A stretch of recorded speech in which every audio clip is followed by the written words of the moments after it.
Good morning. Chapter 13, Good Progress. Far into the night, while the other creatures slept, Charlotte worked on her web. First, she ripped out a few of the orb lines near the center. She left the radial lines alone as they were needed for support. As she worked, her 8 legs were a great help to her. So were her teeth. She loved to weave, and she was an expert at it. When she was finished ripping things out, her web looked something like this. A spider can produce several kinds of threads.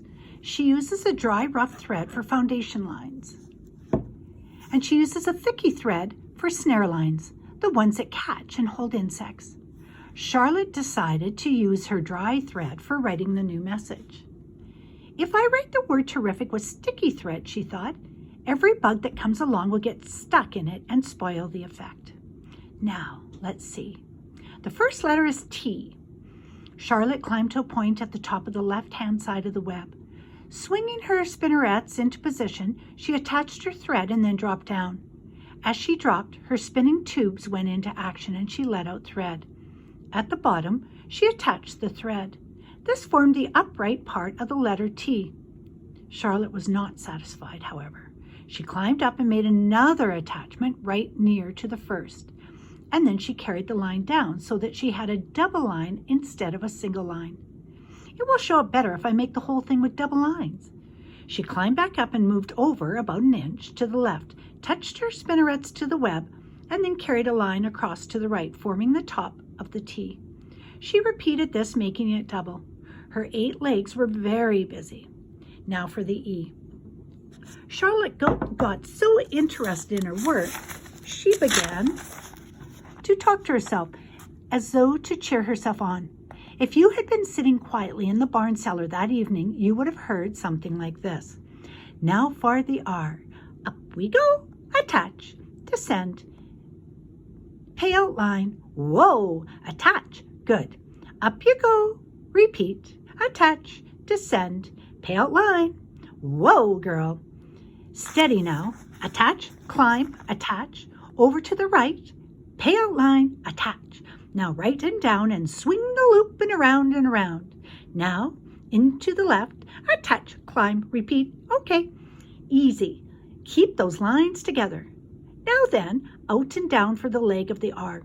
Pay out line, whoa, attach, ascend, repeat. Good girl. And so, talking to herself, the spider worked at her difficult task. When it was complete, she felt hungry. She ate a small bug that she had been saving, and then she slept. Next morning, Wilbur rose and stood beneath the web. He breathed the morning air into his lungs. Drops of dew catching the sun made the web stand out clearly. When Lurvy arrived with breakfast, there was the handsome pig, and over him, woven neatly in block letters, was the word terrific. Another miracle! Lurvy rushed and called Mr. Zuckerman. Mr. Zuckerman rushed in and called Mrs. Zuckerman. Mrs. Zuckerman ran to the phone and called the Arables. The Arables climbed into their truck and hurried over.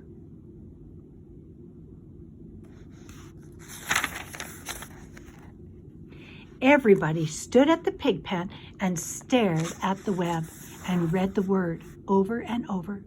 Well, Wilbur, who really felt terrific, stood quietly swelling out his chest and swinging his snout from side to side. Oh, terrific, breathed Zuckerman in joyful admiration. Edith, you better phone the reporter on the Weekly Chronicle and tell him what has happened.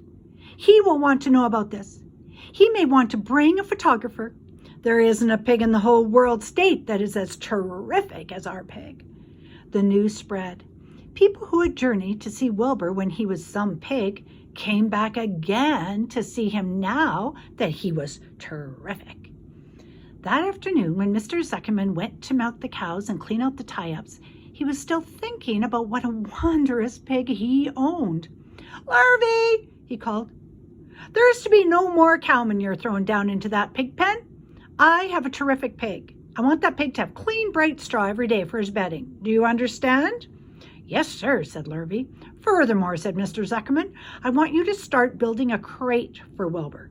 I've decided to take the pig to the county fair on September 6th. Make the crate large and paint it green with gold letters. What will the letters say? Asked Lurvy. Well, they should say Zuckerman's famous pig. Lurvy picked up a pitchfork and walked away to get some clean straw. Having such an important pig was going to mean plenty of extra work. He could see that. Below the apple orchard at the end of a path was the dump where Mr. Zuckerman threw all sorts of trash and stuff that nobody wanted anymore. Here, in a small clearing hidden by young alders and wild raspberry bushes, was an astonishing pile of old bottles and empty tin cans and dirty rags and bits of metal and broken bottles and broken hinges and broken springs and dead batteries and last month's magazines and old discarded dish mops and tattered overalls and rusty spikes, leaky pails and forgotten stoppers, and useless junks of all kind, including a wrong-sized crank for a broken ice cream freezer. Templeton knew the dump and liked it.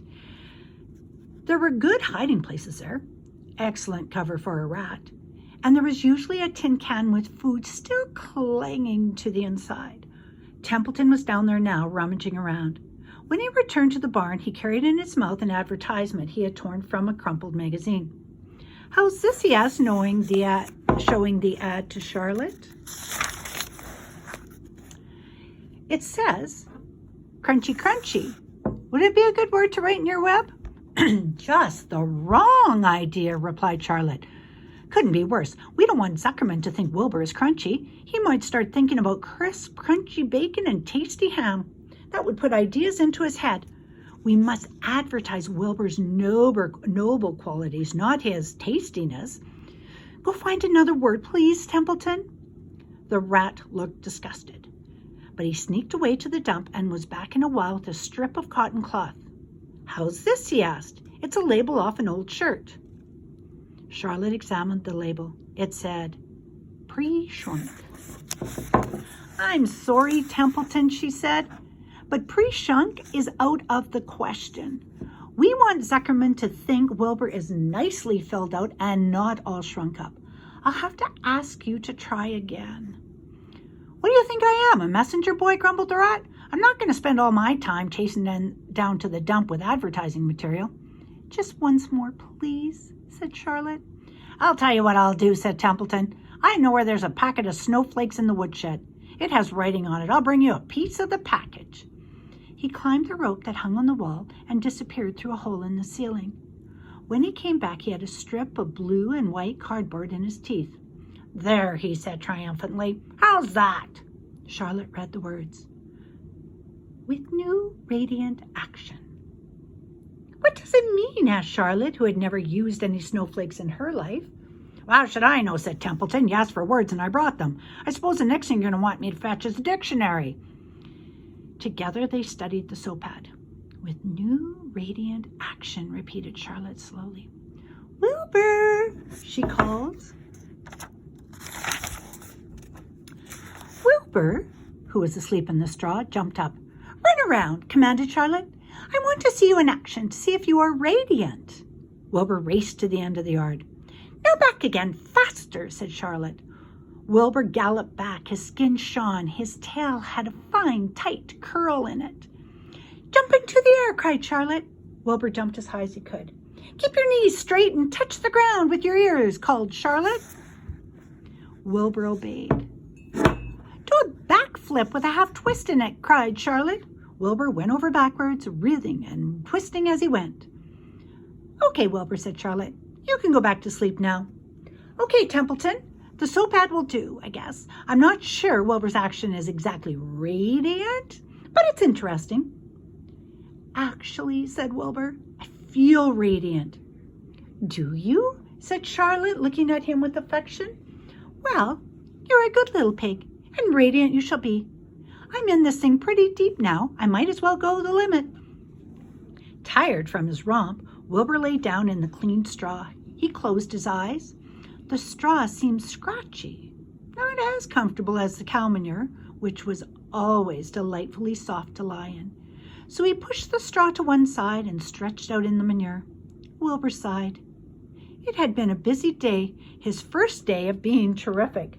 Dozens of people had visited his yard during the afternoon, and he had to stand and pose, looking as terrific as he could. But now he was tired. Fern had arrived and seated herself quietly on her stool in the corner. "Tell me a story, Charlotte," said Wilbur as he lay waiting for sleep to come. "Tell me a story." So Charlotte, although she too was tired, did what Wilbur wanted. "Once upon a time," she began, "I had a beautiful cousin who managed to build her web across a small stream. One day a tiny fish leaped into the air and got tangled in the web. My cousin was very much surprised, of course. The fish was thrashing wildly. My cousins hardly dared tackle it, but she did. She swooped down and threw great masses of wrapping material around the fish and fought bravely to capture it." "Did she succeed?" asked Wilbur. "Oh, it was a never-to-be-forgotten battle," said Charlotte. "There was the fish caught only by one fin, and its tail wildly thrashing and shining in the sun. There was the web sagging dangerously under the weight of the fish." "How much did the fish weigh?" asked Wilbur eagerly. "I don't know," said Charlotte. "There was my cousin slipping in, dodging out, beaten mercilessly over the head by the wildly thrashing fish, dancing and dancing out, throwing his head threads and fighting hard. First she threw a left around the tail. The fish lashed back. Then a left to the tail and a right to the midsection. The fish lashed back. Then she dodged in to one side and threw a right and another right to the fin. There was a hard left to the head while the web swayed and stretched." "Then what happened?" asked Wilbur. "Nothing," said Charlotte. "The fish lost the fight. My cousin wrapped it up so tight it couldn't budge." "Then what happened?" asked Wilbur. "Nothing," said Charlotte. "My cousin kept the fish for a while, and then when she got good and ready, she ate it." "Oh, tell me another story," begged Wilbur. So Charlotte told him about another cousin of hers who was an aeronaut. "What's an aeronaut?" asked Wilbur. "A balloonist," said Charlotte.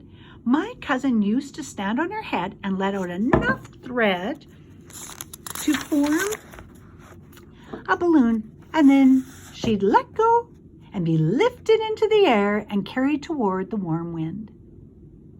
"Is that true?" asked Wilbur. "Are you just making it up?" "Oh, it's true," replied Charlotte. "I have some very remarkable cousins. And now, Wilbur, it's time you went to sleep." "Sing something," begged Wilbur, closing his eyes. So Charlotte sang a lullaby while crickets chirped in the grass and the barn grew dark. This was the song she sang. "Sleep, sleep, my love, my only, deep, deep in the tongue and the dark. Be not afraid and be not lonely.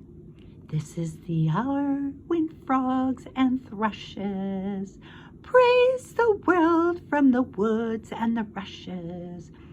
Rest from care, my one and only, deep in the dung and the dark." But Wilbur was already asleep. When the song ended, Fern got up and went home.